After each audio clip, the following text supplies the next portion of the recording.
नमस्कार। आओ सुनाओ में आपका स्वागत है। आज की कहानी है शर्मीली बहू। अमन गुप्ता का दिल तेजी से धड़क रहा था। आज उसकी शादी थी। 30 साल की उम्र में पहली बार लग रहा था कि जिंदगी में कुछ अच्छा होने वाला है। दिल्ली के व्यापारिक परिवार में पला बढ़ा अमन हमेशा से सीधा साधा रहा था। कभी गलत काम नहीं किया, माता पिता की हर बात मानी, व्यापार में मेहनत से आगे बढ़ा। मंडप में बैठे बैठे अमन की नजर दुल्हन पर पड़ी। प्रिया का चेहरा घूंघट से पूरी तरह ढका था।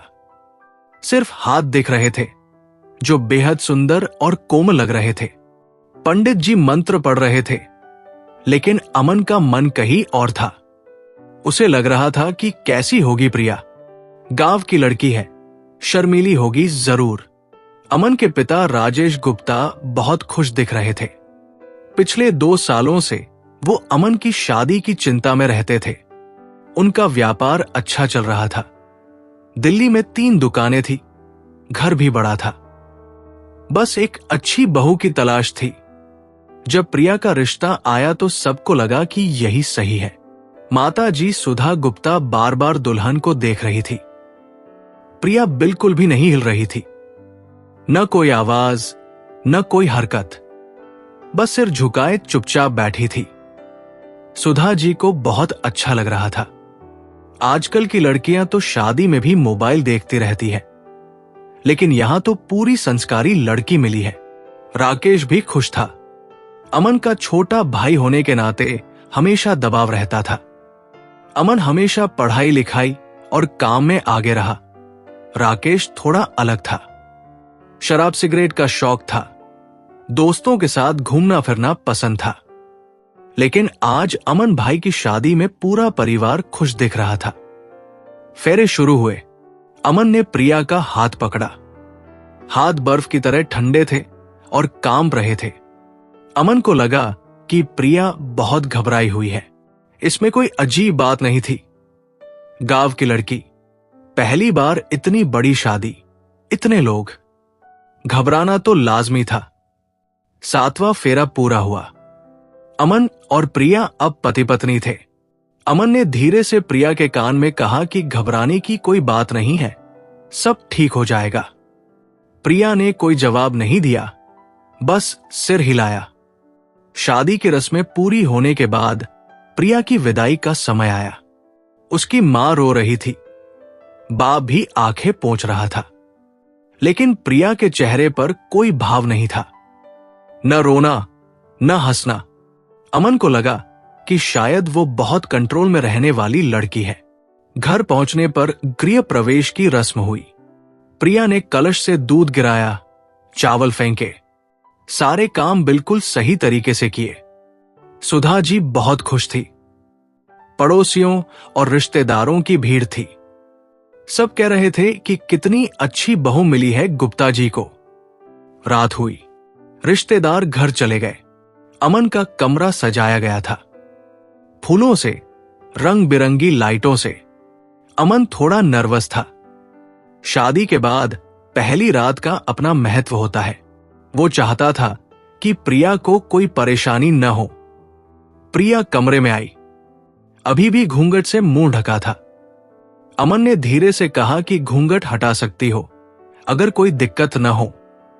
प्रिया ने कुछ नहीं कहा। अमन ने सोचा कि शायद अभी भी शर्मा रही है। अमन बिस्तर पर बैठ गया और कहा कि प्रिया तुम भी बैठ जाओ, बात करते हैं। प्रिया बैठ गई, लेकिन दूरी बनाकर। अमन ने पूछा कि कैसा लग रहा है, नया घर, नया परिवार। प्रिया ने बहुत धीमी आवाज में कहा कि सब अच्छा लग रहा है। अमन को लगा कि प्रिया की आवाज में कुछ अलग था। डर नहीं था, शर्म भी नहीं लग रही थी। कुछ और था जो वो समझ नहीं पा रहा था। उसने सोचा कि शायद वक्त के साथ सब ठीक हो जाएगा। 2-3 दिन बीत गए। प्रिया घर के सारे काम करती। सुबह 4 बजे उठकर नहाना, पूजा करना, खाना बनाना, सफाई करना। सास ससुर की सेवा में कोई कमी नहीं छोड़ती।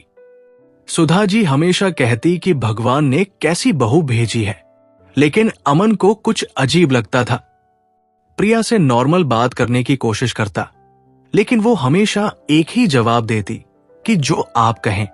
कभी अपनी कोई राय नहीं देती, कभी कुछ मांगती नहीं, कभी कोई शिकायत नहीं करती।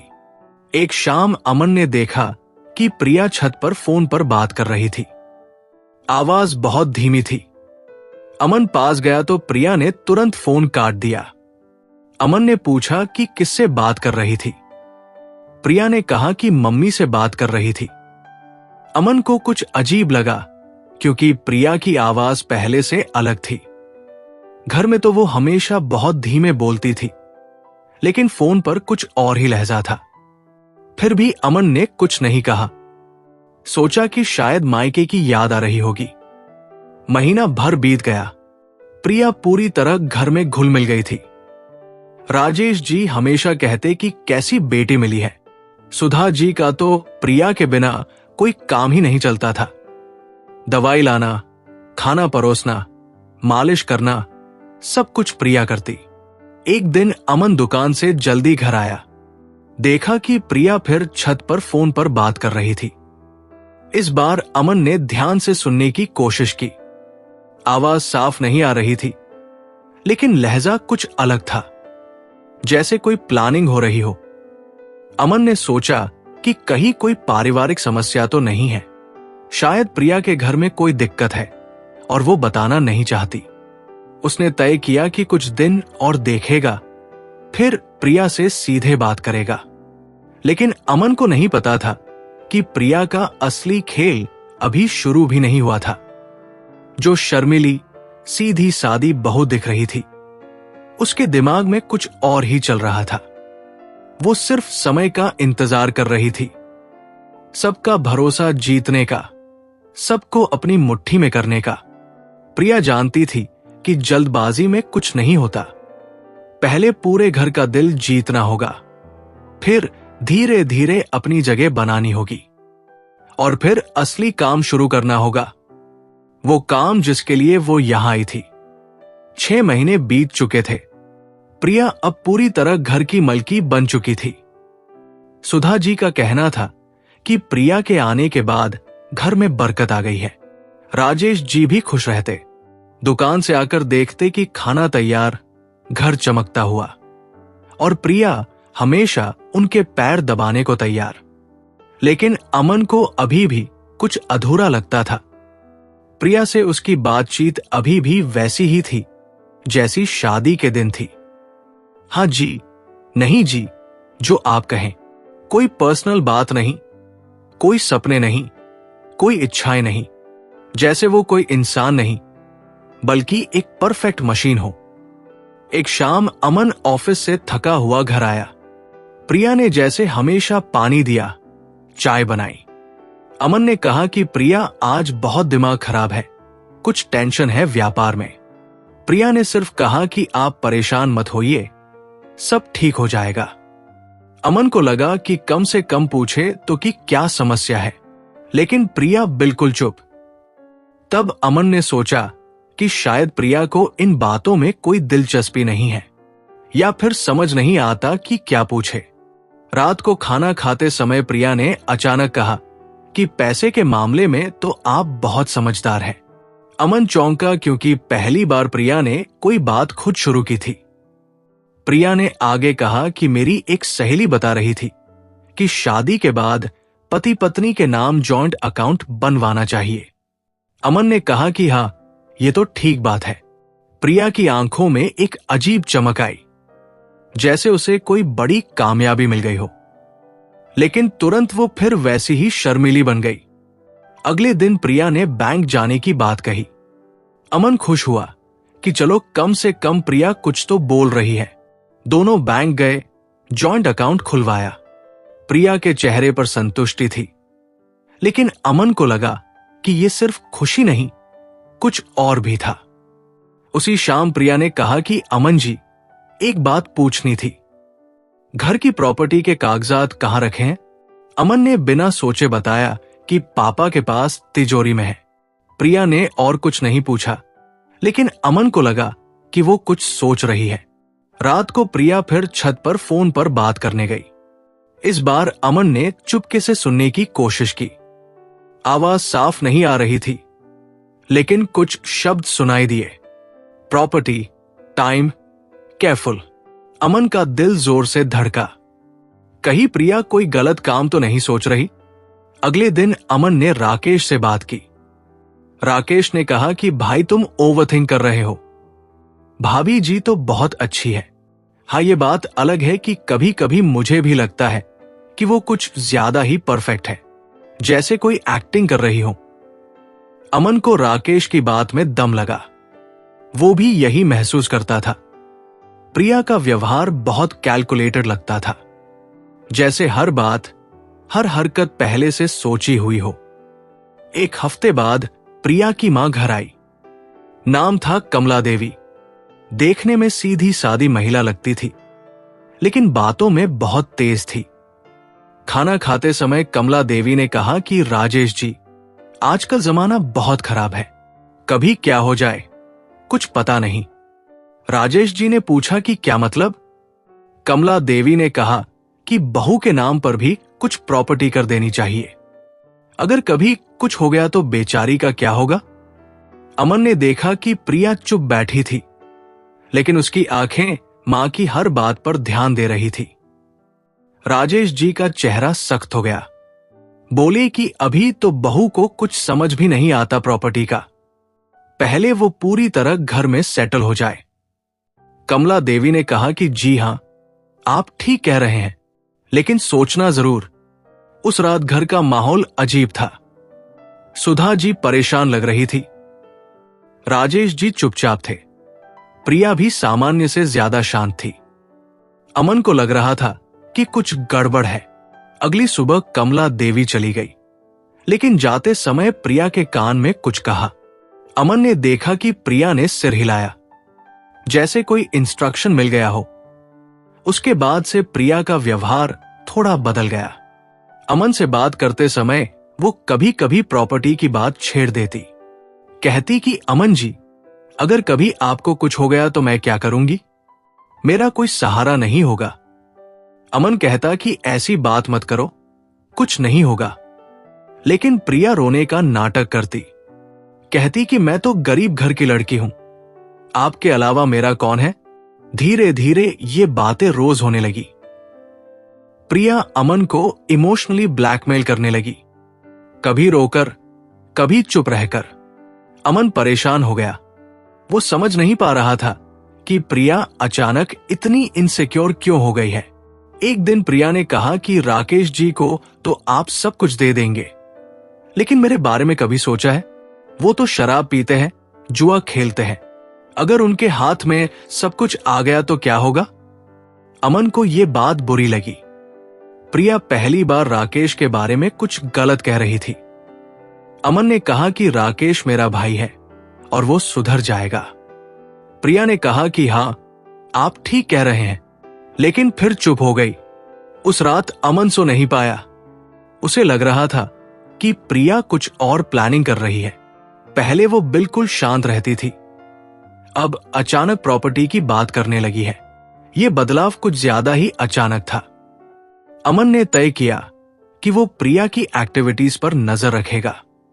अगले दिन उसने देखा कि प्रिया ने घर की तिजोरी के पास कुछ देर तक समय बिताया।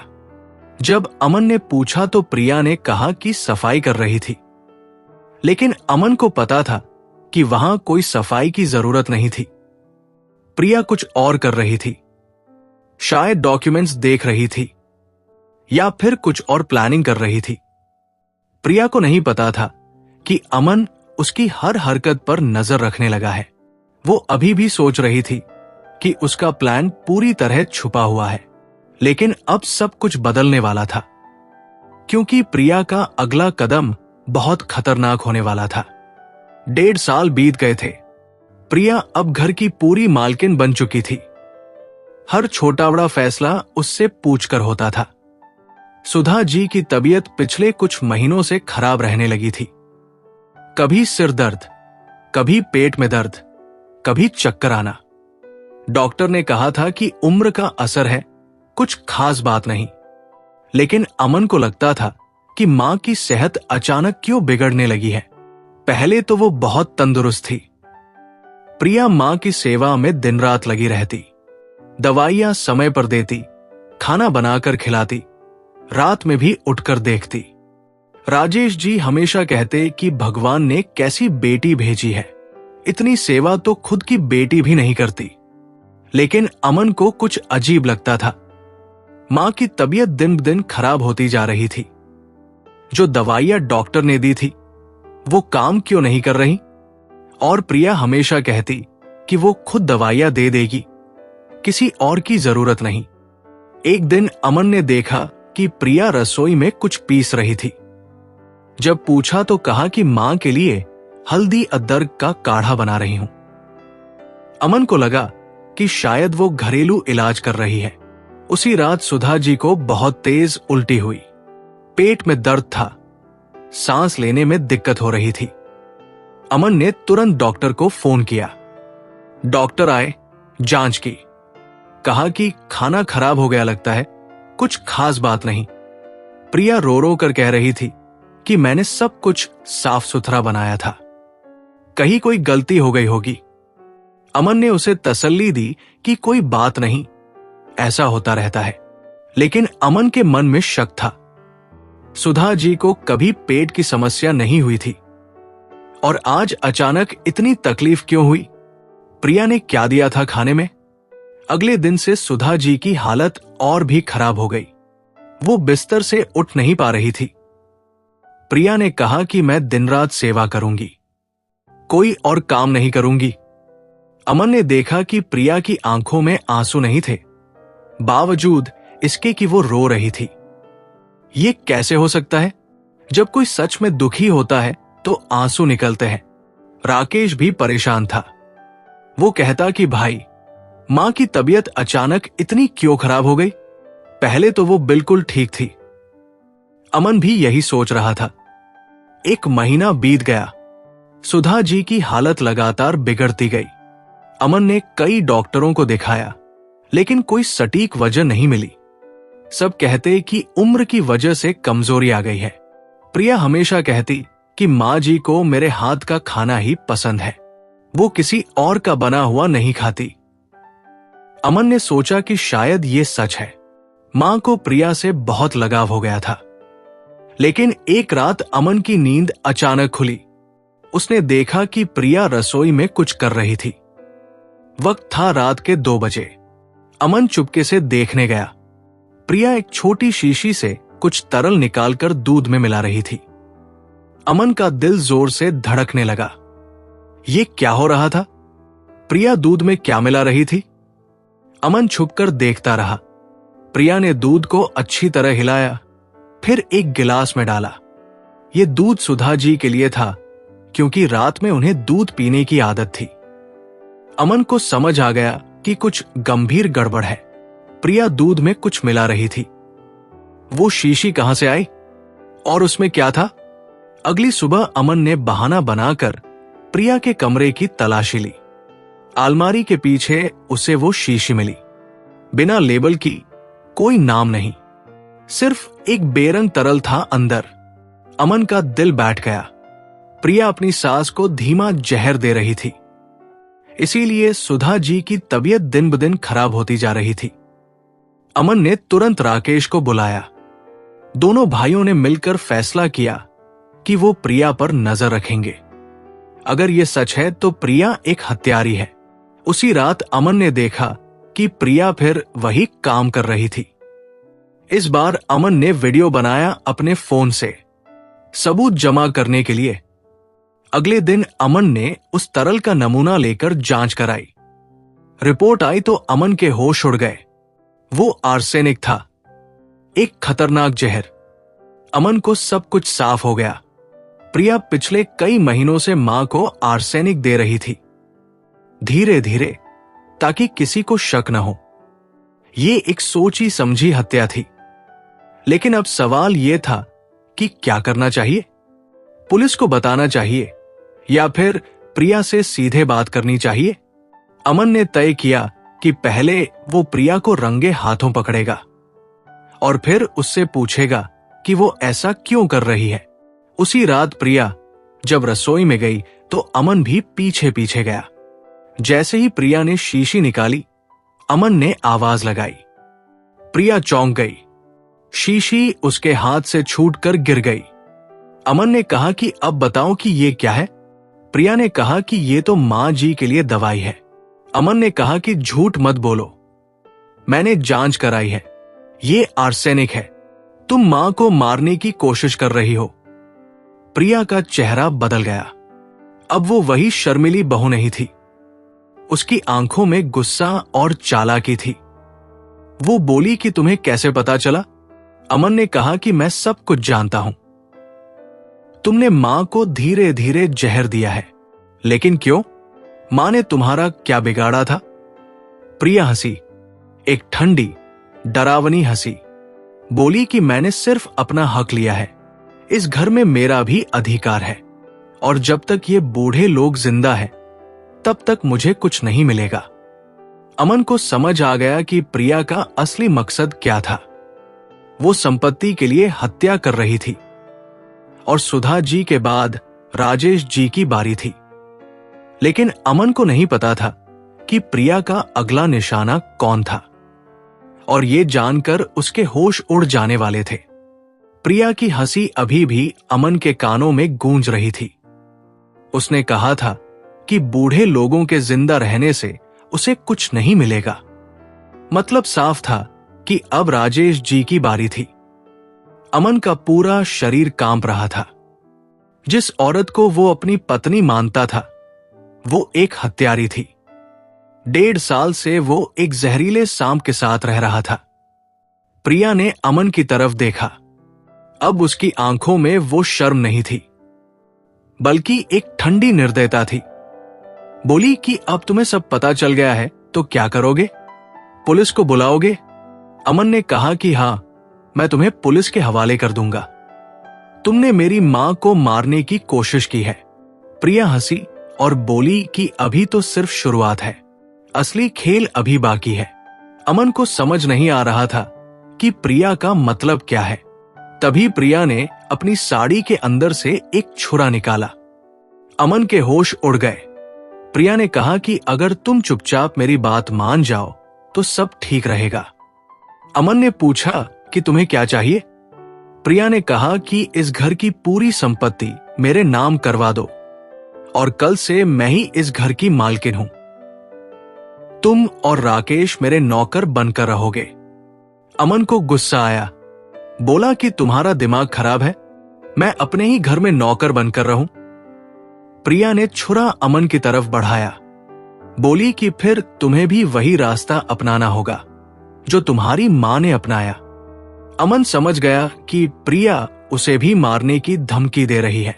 उसने कहा कि प्रिया, तुम्हारा दिमाग फिर गया है, तुम ऐसा नहीं कर सकती। प्रिया ने कहा कि मैं कुछ भी कर सकती हूं। मेरा मामा सही कहता था कि अमीर लोग गरीबों को सिर्फ इस्तेमाल करते हैं। अब मैं इस्तेमाल करूंगी। अमन को पता चला कि प्रिया के पीछे उसके मामा का हाथ है। ये सब पहले से योजना बनाकर किया गया था। शादी से लेकर हत्या की कोशिश तक, सब कुछ। तभी राकेश की आवाज आई। वो रसोई में आया और देखा कि प्रिया के हाथ में छुरा है। राकेश ने पूछा कि ये क्या हो रहा है भाई? अमन ने जल्दी जल्दी सब कुछ बताया। राकेश का चेहरा गुस्से से लाल हो गया। बोला कि तुमने हमारी मां को जहर दिया? प्रिया ने कहा कि हां, और अब तुम दोनों की बारी है अगर मेरी बात नहीं मानी। राकेश ने कहा कि तुम्हारी हिम्मत कैसे हुई? वो प्रिया की तरफ बढ़ा। प्रिया ने छुरा राकेश की तरफ फेंका। राकेश बच गया, लेकिन उसके हाथ में चोट आ गई। अमन ने तुरंत प्रिया को दबोच लिया। दोनों में धक्का मुक्की हुई। प्रिया चीख चिल्ला रही थी, बोल रही थी कि मैं तुम सबको खत्म कर दूंगी। राकेश ने पुलिस को फोन किया। पुलिस आने में 10 मिनट का समय था। अमन ने प्रिया को कसकर पकड़ा हुआ था। प्रिया ने कहा कि छोड़ो मुझे, नहीं तो मैं चिल्लाकर कहूंगी कि तुमने मुझे मारा है। अमन ने कहा कि अब कोई भी तुम्हारी बात नहीं मानेगा। तुम्हारी सारी चालाकी बेकार है। प्रिया ने कहा कि मैंने अभी तक तुम्हें नहीं मारा क्योंकि तुमसे प्यार करती थी, लेकिन अब तुम्हें भी मारना होगा। अमन को हंसी आ गई। बोला कि प्यार? तुम्हें प्यार का मतलब ही पता है? तुमने सिर्फ पैसे के लिए शादी की थी। प्रिया ने कहा कि हां, और अब वो पैसे मेरे होंगे। तभी पुलिस आ गई। अमन ने सारी बात बताई। वो वीडियो भी दिखाया जिसमें प्रिया दूध में जहर मिला रही थी। आर्सेनिक की शीशी भी दी, डॉक्टर की रिपोर्ट भी दी।